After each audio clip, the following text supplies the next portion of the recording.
The topics and opinions expressed in the following show are solely those of the host and their guests and not those of W4CY Radio, its employees, or affiliates. We make no recommendations or endorsements for radio show programs, services, or products mentioned on air or on our web. No liability, explicit or implied, shall be extended to W4CY Radio or its employees or affiliates.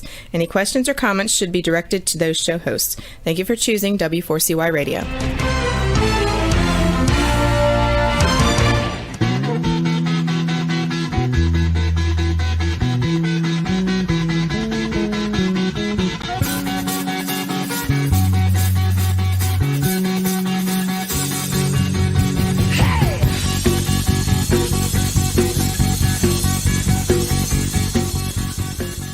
Welcome to the Camping Show. I'm C.W. Getz. And I'm Willow Munson. It is Wednesday, December 15th, 2021, and we have currently a 64-degree, that's right, 64-degree overcast day here near Chicago. I'm telling you, Willow, it's just like unseasonably warm. I got the flops out today. I got the shorts on. It was like, wow, this is great. What's the weather like where you're at? You know, it's about 54, also overcast. Pretty humid, so it makes it a lot warmer outside. Yeah, it is humid here too. And actually, for part of the day, I had no shirt on outside, so I have to say it was. I don't remember. Your poor neighbors. You're right. I was on my patio. Nobody saw me, but I don't remember the last time I've been able to do that in December. Anyway, Yeah, this year has been very weird weather-wise. It is very weird. Yeah, I got to tell you something else. I received a Christmas card. It's the first card that I've received from anyone like in the business, so to speak. This one is from Johnny and Colleen Cool, and it's like very cool. Very cool. Those guys are the coolest. Absolutely. So thank you guys. I really appreciate it. So sweet. Yeah, it's very festive. So anyway, so tonight's episode is brought to you by Campground Views, making camping easier. By Rutabaga Paddle Sports, providing time on the water. By Camp More, the store that gets you out more. By Duluth Pack, made in the USA since 1882. And by Novacraft Canoe, connecting with nature since 1970. Tonight's episode is interview with the owner of Novacraft with our special guest, Chris Rath. Willow, could you tell us a little bit about Chris, please? Chris Rath is the owner and president of Novacraft Canoe, based in London, Ontario, Canada. As a CPA and certified manager accountant, he spent over 30 years in corporate accounting roles, primarily in the manufacturing and retail sectors. Upon acquisition of Novacraft Canoe in January 2019, Chris fulfilled a lifelong dream of owning his own company, which provided the perfect balance between a viable business and a renewed passion for backcountry canoeing. Chris is also co-owner of a well-known paddle shop in Toronto called The Complete Paddler. In his free time, Chris's favorite spot to paddle is through the quartzite backdrop of Canada's Killarney Provincial Park. Well, with that, welcome to the show, Chris. Welcome, Chris. Hello. Good How to be here. I'm doing well, thank you. How's your weather? Very well. How's your weather up there? Not quite as nice as yours. We're in the mid 40s, but it's actually going to warm up tonight. Wow. It'll be over 50 when we wake up in the morning. Oh wow. So way up there, we're having the same program. Yeah. Yeah, I think it's coming from you guys. I think what's funny about that is you guys got a bunch of snow like a week ago or something, didn't you? Mm-hmm. Dump time. Is that still there or is that all gone now? No, it's all gone. It's all gone. Yeah. All gone. Yeah. I figured it would be. We gotta get a comment here. See if I can do this. Bushman 613. Good day, or good day. It says Mustang 774. Good evening, all. Hello, Merry Christmas, everyone. Connie Waits. All right. And Merry Christmas to you guys, and thanks for chiming in. Well, I have to ask the first question here. I would like to know, how do the various aspects of hull design affect the performance of a canoe? Well, if you sort of step back and look at a canoe, it's sort of shaped like a banana when you're standing from the side. Mm-hmm.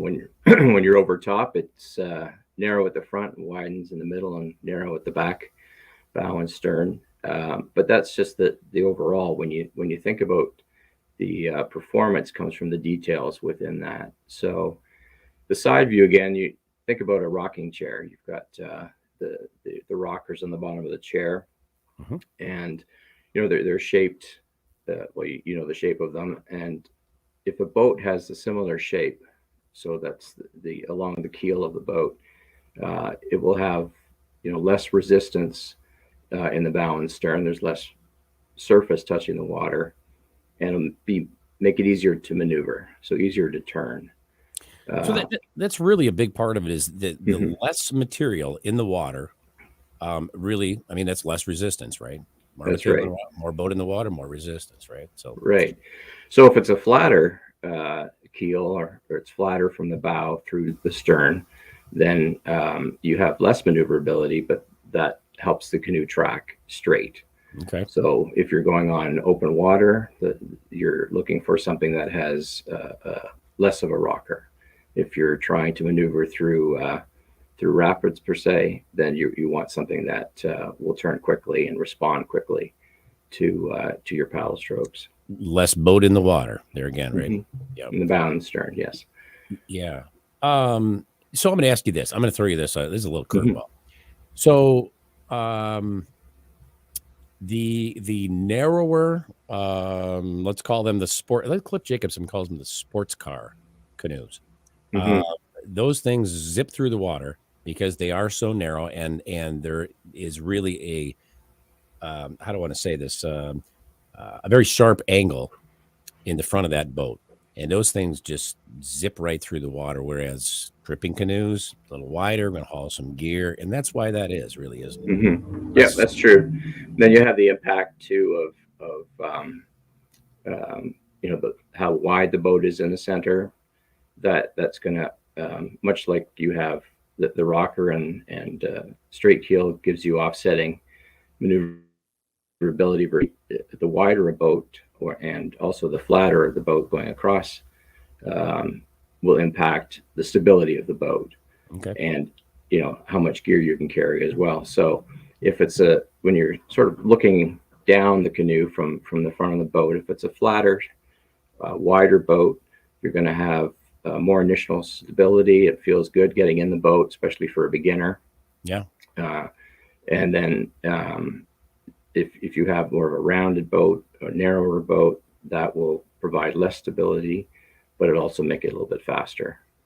That there is a key right there. A beginner's stability is important. People that don't paddle a lot, and they want that. So they want that stability. They want a wider boat. That's right. Yep. Now, offsetting that again, there's gives and takes of everything. If the boat is wider and flatter, you have great initial stability. That's the name for when you first get in a boat. But then it can be detrimental if you're out on open water and having more active water waves, because the flat bottom can actually follow the wave as opposed to absorbing it and sitting on it. Okay. Which makes it a little less stable that way, though. That's right. Yeah. Interesting. Yeah. And what type of materials are currently used in the industry to manufacture canoes? It's surprising how many different materials there are. You can have like a polyethylene, which is similar materials to kayaks these days. Very, very strong, very robust material. Can take a beating. If you're going into composite boats, which is really anything that is a cloth base, so fiberglass, Aramid, which is better known as Kevlar as a brand name. You can have various other sort of medium weight cloth materials.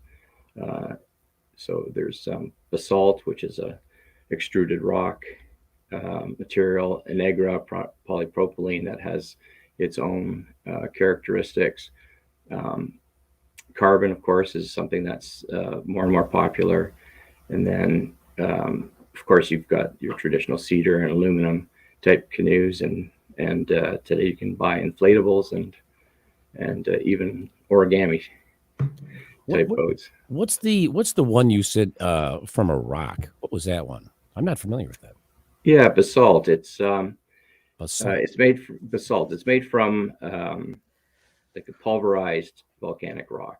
Really? And then they extrude that into tiny little strands, and those strands are woven into a cloth.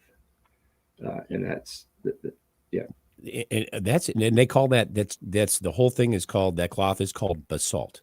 the strand, at least part of the material. So basalt and Anegra are a more modern material that's a combination of two different materials woven together. Oh, wow. Yeah. See, I'm not familiar with that. That's interesting. We had a comment by, I think, Kevin, who I actually wanted to point this out earlier, but the way the picture behind you is positioned is perfect because it shows that your little portaging hat. Thank you, Kevin, for giving me an excuse to bring that up. Portaging hat. Oh, I love it, Kevin. Sounds good. Hey, so talking about the materials here. Okay, what are actually specifically, what are the pros and cons of each one of these materials? Now, I know, like you said, with plastic, the polyethylene and was it poly? What was the other one? Polyethylene, and what was the other one? Polypropylene. Yeah. So polyethylene is really a plastic canoe. Right? Yeah. So it's very durable, but they also are very heavy. Yeah. Right. They can be close to 100 pounds. Easily repaired, though, too, right? Yeah, they're easily repaired, but they're hard to damage in the first place. Right. They can take a beating. You can drag them over rocks. Outfitters and rental companies love them because they're hard for the customer to break, and very low maintenance for them. And then the opposite end of the spectrum is a lightweight. So an Aramid or a Kevlar canoe doesn't have the same impact resistance, but it has good structure and is light to carry. Yeah. The smaller Aramid canoes can be 30 pounds or less. We like portaging. Right. Yeah. Especially as you get older. Then you have sort of middleweight fabrics that have different properties. So we talked about basalt and Anegra. Again, that's a very strong material. It can take impact well and bounce back, but it's sort of middleweight as well. So you're giving up some of the lightweight properties, but you can take it to a few more places. So it's a little heavier, than the trying to think of the name, the bulletproof, the stuff they use. Polyethylene. Not polyethylene. I'm talking about the stuff they use in the bulletproof vests. Well, the Kevlar. Yes. Kevlar. Thank you. That just escaped me. But yeah, so they're a little bit heavier than the Kevlar is then, right? Yes. Yeah. Okay. Now, when it comes to that sort of thing, we don't have Royalex anymore. There is no Royalex. That's so right. you could beat the hell out of that boat too, and it pretty much withstood a lot of things. Let me ask you about repairability. And I hope I'm not getting ahead of myself here, but repairability, where are we at there? I mean, the plastics, the polys are easily repaired. They're heavy. There is pros and cons there. How about the Kevlar stuff? And then how about the other one you just mentioned? Well, all composite boats can be repaired to an extent. If you have keep in mind, composite boats have a gel coat outer surface. So gel coat can be scratched, it can be gouged. It's aesthetic material, but it also keeps the cloth from absorbing water. So if it's a gel coat damage, then you can repair that with just applying color match gel coat. You would prepare the area appropriately and put the gel coat on. If there's damage to the structure of the hull as well as the gel coat, typically you would try and repair that from the inside. Okay, like the fabric yourself. The fabric itself. Yeah. Okay. Yeah. So you'd prep the area appropriately, and you would put layers of the same type of cloth on top of the damaged area. Okay. So we kind of trade off some weight for some little bit more difficult repairs and that sort of thing. So there are some trade-offs in either category, it sounds like, right? That's right. Yeah. And when it comes to actually constructing the hull of a canoe, with respect to each of the materials we've mentioned, could you explain what's actually involved? Sure. The plastic boats, the polyethylene, those are undergo a process called rotational molding or rotomolding. And basically, if you can picture a giant backyard barbecue, 20 feet long, with a rotisserie in it. And so we have a mold the size of a canoe that we would put the plastic materials into it, and it goes into this large oven with rotisserie, and the oven rocks as well. So end to end, the material can cover the interior of the entire mold. Oh, So, is that like a centrifugal force sort of thing that's going on there, or no? no, not really. It doesn't spin that fast. It's more so using gravity as the material falls to the bottom of the mold, but your mold is spinning, so it's spreading through the whole mold. Oh, okay, I see. Now, the process that we use is a three-layered polyethylene. So we put the exterior color, whatever that color choice of your canoe is, into the mold itself. And so it turns in the oven and cooks. It sets up. Sets up, and at the appropriate time, with an attached dump box, we release the center material. It's like a sandwich into the mold. It has time to heat up and set up, and then the interior color is released into the mold, and that's done in sequence. The interior and of the canoe is really the same material. It's the color choice. The center, while it is also a polyethylene, has a foaming agent, which gives it some structure and allows it to have a bit more buoyancy. Yeah. Once it's finished cooking, we take it out of the barbecue, and we put it on a cooling rack, which it's just an air cooled rotisserie that cools the mold and holds the boat's shape.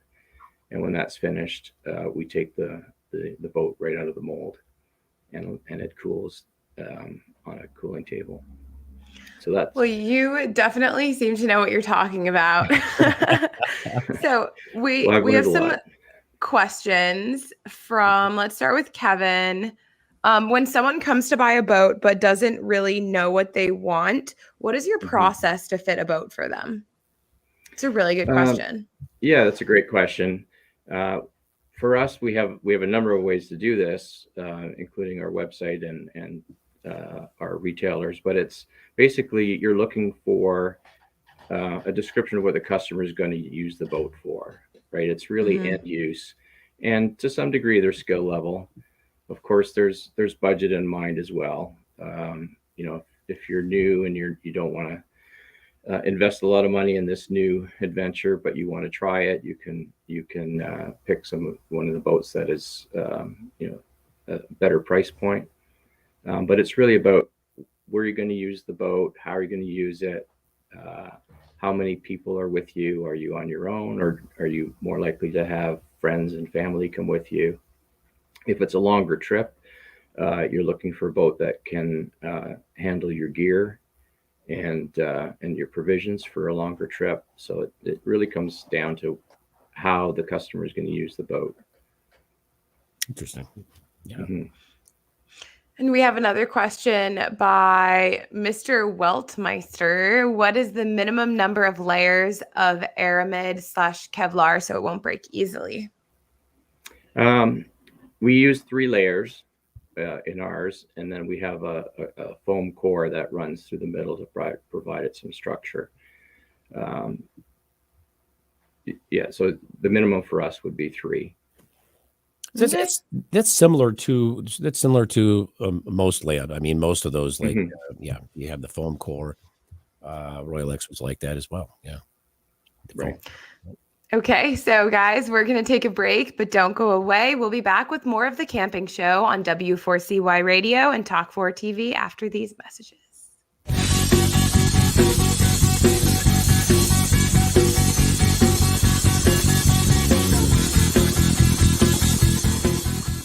is time to go camping. Introducing Campground View's virtual tours. You can tour the campground, see the sights, see if they are available, and click to book your perfect spot. Hit the open road and explore the amazing places found in nature. We make it easy to discover, find, and book your site so that you can go have the fun and freedom you seek. Campground View's virtual tours make it easy and simple for you to see where you are going. A few years ago, someone asked Rutabaga's owner, Darren Bush, "Hey, how long have you guys been selling boats?"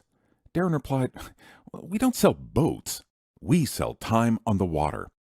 Of course, that comes in all types. We help people paddle more safely with Rutabaga outdoor programs. We rent canoes, kayaks, and stand-up paddleboards. We sell and install racks to get you from home to adventure. Rutabaga's got everything you need to get you out on the water, like paddles, life jackets, dry bags, and clothing. Rutabaga Paddle Sports, on the web at rutabaga.com. Mention you saw this ad on The Camping Show. Campmore in Paramus is open, and we're fully stocked with everything you need for your next outdoor adventure. Stop in for safe in-store shopping or buy online with curbside pickup. Check campmore.com.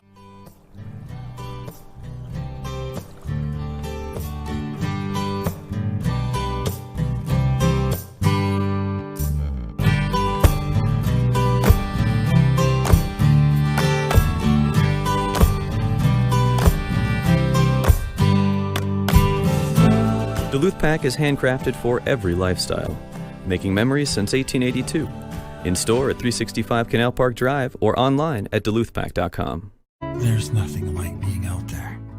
For over 50 years, we've been connecting people with nature by building classic Canadian canoe designs using the best materials available. We built a reputation on durable, dependable canoes that allow you to focus on what's important, whether that's unplugging in remote wilderness, spending quality time with your favorite people, or nailing the perfect line. Visit novacraft.com to find the perfect canoe for you and locate your nearest authorized dealer.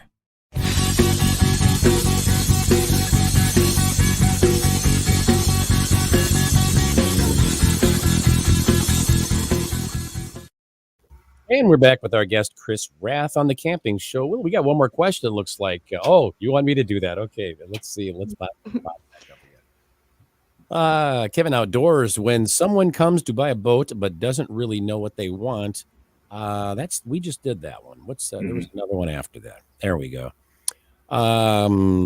Casey Happy Camper. Chris, your personal favorite canoe design, and what route would you take on it? Or take it on. Yeah, I mostly do solo canoeing. So when I'm going on a longer trip, I like the Bob Special. It's a 15-foot, not as deep as a Prospector, easy to handle. I use the lightweight material, of course. And as you mentioned in the introduction, Killarney is one of my favorite spots. So I would probably go in on Johnny Lake and then have a little pit stop on Ruth Roy and then around, take a hike up the peak. Interesting. Yeah, that sounds like a great place, actually. Mm-hmm. Well, let's talk about Novacraft Canoe now. Sure. So what sets Novacraft Canoe apart from other brands of canoes? Well, I think we have a lot of products to offer in terms of material choices, design choices. When customers are looking for a canoe, which was a question earlier, we have an extensive dealer network. So we have 80 dealers around the globe, so that you can go and touch and feel and talk to somebody about the canoe rather than perhaps seeing it online instead. Some of the designs, the Prospector, of course, many companies have a Prospector like canoe, very general purpose design, something that everyone can get into. We offer it in different materials, so if your budget doesn't suit the higher end ones, you can start out in the plastic version. But as you grow into the sport, or you're looking for maybe you've decided one way or another that you're not a whitewater canoeer and you want to do some open water tripping, then now you have some other choices. You can move into other materials. You can move into perhaps a boat that's more suited to the type of tripping or canoe trips that you intend to go on. The lighter stuff too. Mm-hmm. That's always everybody's favorite. Yeah. Lighten it up. Let's see. We had some questions here too pop in. Let's hit those. Brady Lavender. I like your last name, by the way. What is driving the canoe price increases we have seen over the last 2 years? Yeah, it's been brutal. Let me tell you. A lot of it has to do with supply and demand, and of raw materials, that is. So, as an example, fiberglass is used in many marine applications, and as more folks were, let me actually take a step back. When you're looking at the impact of COVID, you have a lot of people were forced to stay home in their own province, state, country, and so they turned to paddle sports. They turned to camping and other leisure activities. They also did more work at home, putting in hot tubs and even camping vehicles themselves. So those are all using the same raw materials, right? So paddle sports increased, so did the demand for fiberglass, and so it became harder to get. The prices went up. For the other materials, anything oil-based was impacted by the freeze out in Texas last spring. So resins, gel coats, even some of the other raw materials like plastics, the materials were simply not available because the freeze out really took Texas offline, and that made it first of all difficult to get anything, and if it was available, the prices shot up. Yeah. As Texas sort of came out of things, we were hoping the prices would settle down, but with some of the battles with tariffs and even the more centric view of North America making their own goods at home, put more pressure on the local supply. So people weren't going to the export markets where it may have been cheaper. Yeah, gotcha. Mm-hmm. Go ahead. We have a question here from Casey Happy Camper. Why has Novacraft been the #1 chosen wilderness tripping canoe? Well, I didn't know that. Thanks, Kevin. Because you're awesome, obviously. Is it even a question? Great to hear. Yeah. I mean, I think, one of the things that was really heartwarming to me is when I bought the business, I had just started getting back into canoeing after a long hiatus, and I really didn't know much about the canoe culture and the canoe companies that were out there, what's available. And I would go to shows and meet customers and meet fans of Novacraft, and it was very impressive how many people had so many good things to say about Novacraft products. It's something that I bought into. I didn't create it, but I'm certainly working hard to maintain it. Here's another question. Can you explain why every canoe company will have a different prospector design and it's not the same overall? I'm not sure what motivates some with their designs. Our prospector is very much a close copy, facsimile of the original chestnut canoe prospector design. And while many people may not know that, prospector is something that you see everywhere. So, my guess is that in order to differentiate, they still want to use the prospector name, but they do some style changes and perhaps modernizing it a little bit in design, to offer something different. But more so probably use of the name, the whole prospector thing. Yeah. Yeah. And do we have one more question, Roxy? Where's that at? I think we're done on the questions. Yeah. Well, Chris, can you tell us more about the 2 hull materials that are exclusive to Novacraft Canoe? Well, there's 2. One is called Tough Stuff. Now, it's not as exclusive as it used to be. Okay. It's now more widely available, and there are other manufacturers using it. But that was sort of Novacraft's answer to the demise of Royal X. Okay. Right. And the second one is a name we named Blue Steel, and it's a carbon fiber mixed with a Aramid fiber, and so it still has the lightweight properties, not quite as light as Aramid or Kevlar, and is a little bit stiffer. So it's not one you'd want to take down a rocky river, because it doesn't have the same bounce back. Yeah. Okay. But it's a stiffer boat and makes for a nice ride on flat water. Interesting. And how does Tough Stuff compare to Royal X with regard to weight and durability more specifically? So Royal X was about 20% heavier than Tough Stuff. Okay. But in terms of durability, remember that Royal X was a layered ABS and vinyl material with some core sandwiched in.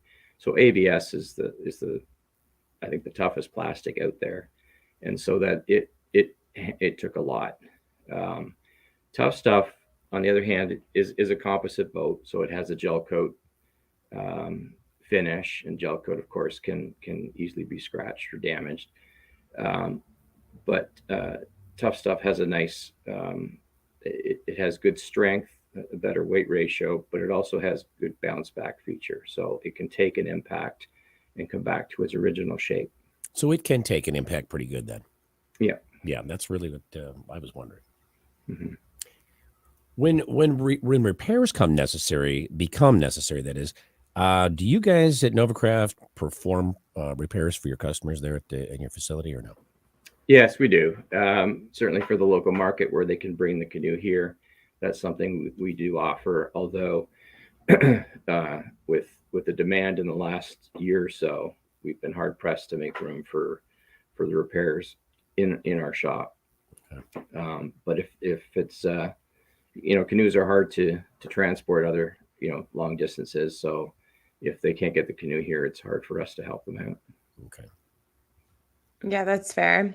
Mm-hmm. And speaking of repairs, how easy or difficult is it for an owner to repair the Tough Stuff hull themselves? It's pretty easy. There's would be the 2 kinds of repairs, like the gel coat repair we spoke about earlier. That's something you could do at home. You could do it actually in the field if you had to. A hull repair is a little bit more difficult to do in the field, but you certainly can do it at home. We offer kits, and we have a couple of YouTube videos. If you check out Novacraft so cool. on YouTube, to give you an indication of what's in the kit, how to ask for your kit, and what materials to ask for, and instructional on how to make the repair. That's great. Absolutely. Okay, and I think on that note, we're going to take another break, but don't go away. We'll be back with more of The Camping Show on W4CY Radio and Talk 4 TV after these messages.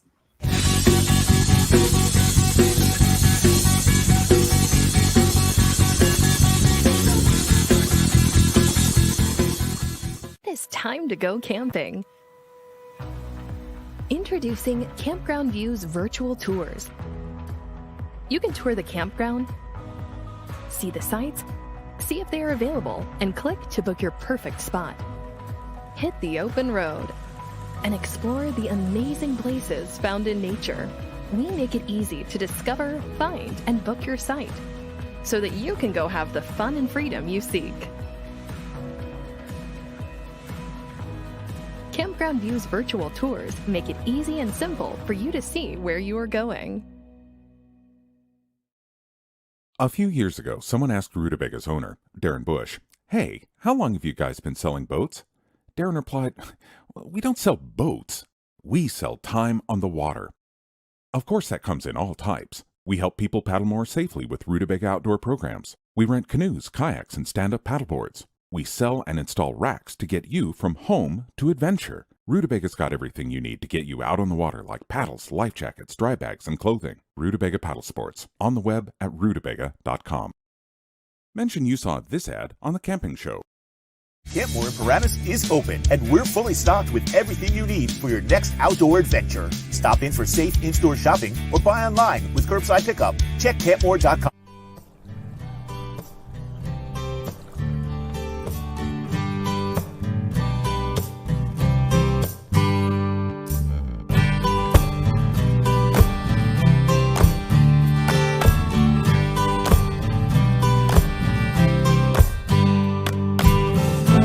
Duluth Pack is handcrafted for every lifestyle, making memories since 1882.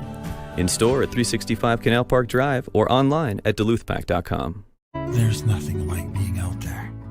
For over 50 years, we've been connecting people with nature by building classic Canadian canoe designs using the best materials available. We built a reputation on durable, dependable canoes that allow you to focus on what's important, whether that's unplugging in remote wilderness, spending quality time with your favorite people, or nailing the perfect line. Visit Novacraft.com to find the perfect canoe for you and locate your nearest authorized dealer.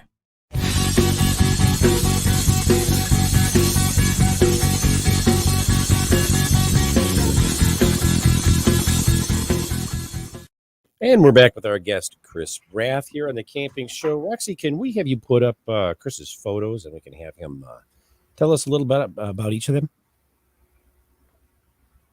Okay. So, every company starts somewhere. Our founder, Ken Fisher, he was a canoe racer, and he wasn't happy with what he was getting. So he started designing his own racing halls. And that was his backyard business for 17 years. And this would be his backyard. Wow. So cool. The owners for the last 32 years before I came in were three friends from school, and this is when they purchased the business and moved it to a bigger facility, setting up to grow the company. This is their first site. So when Tim and the others took over the business, they started focusing a little bit more on the recreational and tripping markets. They moved away from the racing and started developing, more user designs. And this is one of the first ones that they put out. And this is our 18-foot prospector, showing that we're still making the prospector strong. This picture is Aaron Peterson. You may be familiar with 24 Leeches. This is a shot of his boat. That's big. That's a big boat. How long is that boat? It is 18 feet. Just 18, and they still fit three. I'm thinking it would be like 22 feet or something like that. It looks that way, yeah. It does look huge. It looks huge. It's just one of our shots or one of our stations in the shop here. Gives you an idea of some of the colors we have, and the Aramids on the top there in blue steel. And this is the assembly area. You know what I hate are all those stickers on the inside of the boat when you buy one. Those, they're yellow and this, that, and the other thing. And I don't know what they say. I hate those. I know, but you have to do it. That's why you have to tell people that coffee is hot when they buy it. Right. For sure. So last year marked the 50th anniversary of Novacraft, and this was the decal of our logo that we designed to put on the boat. We had a whole host of great things planned locally anyways to celebrate, but something came up. I think it was COVID or something. We also had a Hunter and Harris paddles. We commissioned them to make us a special edition paddle with that logo on it as well. Very cool. Very cool. Mm-hmm.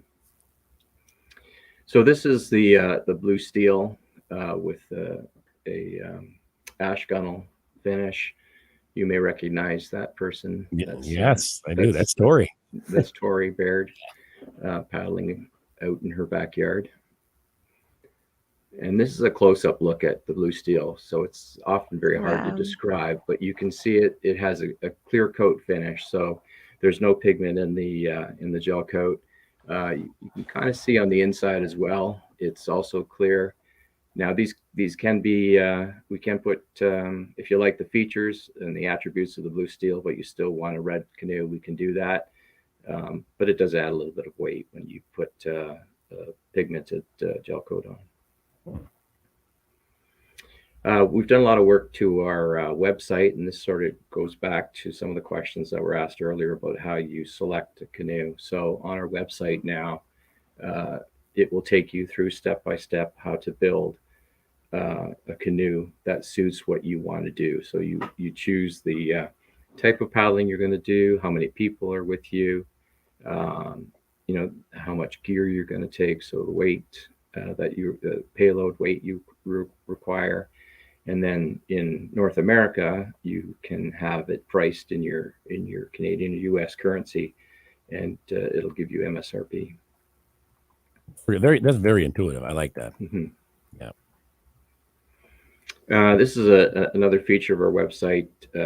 You can pick either UNITA or Europe and other areas, so you can find a dealer in your area. So you can use it as a list on the left-hand side, or you can scroll into the map, and it'll click on one of those logos, and you'll find the dealer that's in your area. That's very cool too. I like that. Mm-hmm. Okay. And after those pictures, you showed some pictures of like the Roy Alex holes. Am I pronouncing it right? Royalex? Royalex. Sorry, Royalex. I knew that was wrong. Yep. Royalex holes with wood trim. It's recommended to loosen the gunnel screws if the canoe is being stored outside during the winter. Is that also necessary for the Tough Stuff hole that's outfitted with the wood trim? No. Royalex is a plastic material, so it would contract and expand in temperature changes at a different rate than your wood trim would. So that's why it was suggested that you loosen the screws off season, so that there's no damage to the certainly to the joints where the ash attaches to the boat. Uh-huh. For composite canoes, they don't do that, so you don't need to adjust the screws for storage. Yeah. In what parts of the world are Novacraft canoes available? North America, of course. We Canada and the U.S. Fairly wide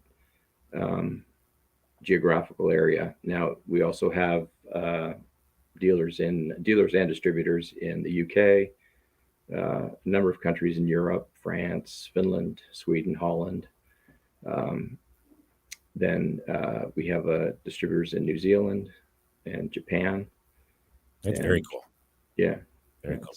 It's pretty wide. New Zealand. I'm going to move to New Zealand one day. I swear. Oh my gosh. Now I know I can get Novacraft there. Yeah, you won't have to move your canoe. You can buy it fresh down there. It's a lot cheaper that way too, I'm sure. You mentioned in some of your pictures the amazing features that your website has, which allows people to check out the options available for your canoes, as well as some other great features. Can you briefly tell us about what else we can find on your website? Well, we have we showcase all of the boats so that you can see the hull structure. You can see what boat is ideally used for. We have a blog post that we can give some interesting information on, like a checklist. If you're going tripping, there's a checklist available. Oh, cool. And some other helpful things like that. And then there's links to other good features, like what I alluded to earlier. If you're looking for some how-tos, repairs and things like that. Yeah. And the colors, you have the picture or each one of the colors that you offer then, and everything. That's right. Yeah, that's very cool. Very cool. Well, let's have you give us your website again, and then where our viewers and listeners can go follow Novacraft Canoe on social media. Okay. Yep. So it's novacraft.com. And then at Novacraft Canoe for Instagram and Facebook and Twitter. And then just Novacraft at Novacraft Canoe for YouTube. Very cool. Very cool. Well, we'd like to thank you, Chris, for being our guest on the Camping Show. It was a pleasure absolutely having you here with us this evening. Thank you. My pleasure. We'd also like to thank our sponsors, Campground Views, Rutabaga Paddle Sports, Camp Moore, Duluth Pack, and Novacraft Canoe for bringing you tonight's show. Be sure to tune in for next week's episode, Year 3 in our RV, with our special guest, Taylor Cluster. Until then, thank you for tuning into the Camping Show. This is C.W. Getz and Willow Munson, reminding you, learn more, do more. See you next week. Bye, guys.